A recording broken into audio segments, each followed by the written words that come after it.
Hey, let's talk about Blue Submarine number 9. Blue Submarine number 9 takes place in a future where the sea levels have risen and it's caused the majority of the land to be underwater. And this mainly happened because of a famous scientist. He basically thought that the humans' life on Earth is like basically done and humans don't need to be on Earth anymore. So essentially he caused that, and he also did invent a whole bunch of new organisms that live off the sea. So like he's trying to say they will be the new people that will rule the planet, or the living creatures that he made that like live in the sea. The series essentially just shows what the after effects of all that happened, because millions of people have lost their lives and so many people have to adjust to a new way of living, because especially because you see in the anime a lot of people are living in taller skyscrapers and bigger buildings because majority of the land is like underwater, so they had to adjust to life, along with other type of organizations having their things underwater. And that's when we get introduced to Blue Submarine number 9, and they essentially are part of like the whole world that have all came together, and they all have submarines, and they're the ones that are fighting against the guy and all the different organisms that he made. Also, when it comes to like the new organisms, there's a lot of different ones. Like you kind of have like a mermaid-ish type of creature that's shown early on, and just know they all use certain type of like robots and other type of things that they fight people with. And you have like this one ship that's called like the invisible ship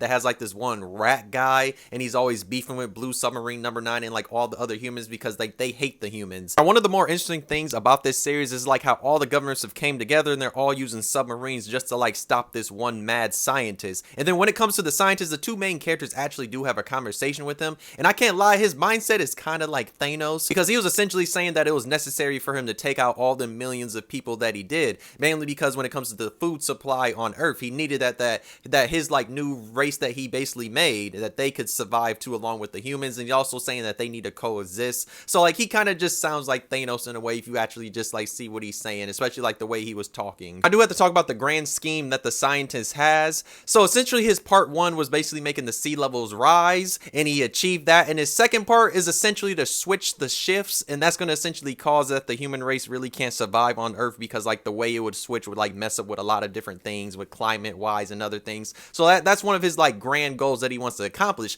because he just essentially just wants to make it that the race that he made, his hybrids, are the only ones that can survive on here, and they're just the next people to like basically rule the Earth. That's like one of the goals that he kind of has. When it comes to like all the humans that are still alive and like all the governments that came together, just like they're like, you know what, that's nuke the North Pole, because he took over the North Pole, because the North Pole was like one of the like bases that they had, but he took over it, so like they're trying to nuke it. But then essentially what we learn later on is that he can't really do that unless he gets nuked. When it comes to the two main characters, they essentially have to go there and talk to him, and they kind of resolve things in a way. But one of the things I do have to talk about is the CGI, because like when it comes to this series, that is one of the things that is brought up a lot, because the CGI, and the CGI actually looks really unique, because when it comes to the hybrids, a lot of the stuff we see with the hybrids is used with CGI, either like their ships and all that, or you have like the whale that has like this one big bubble things around it, and it all looks very unique. Overall, Blue Submarine number 9 is a really great OVA series that I feel like everybody should watch. If you've never seen this, do yourself a favor, go watch it. It's a short 4-episode OVA series that is actually really interesting, especially if you like stuff that deals like with climate change in a way and just like war, then you'll really enjoy this one though. But yeah, if you've seen this, let me know how you feel about it. If you haven't seen it, why not check it out though?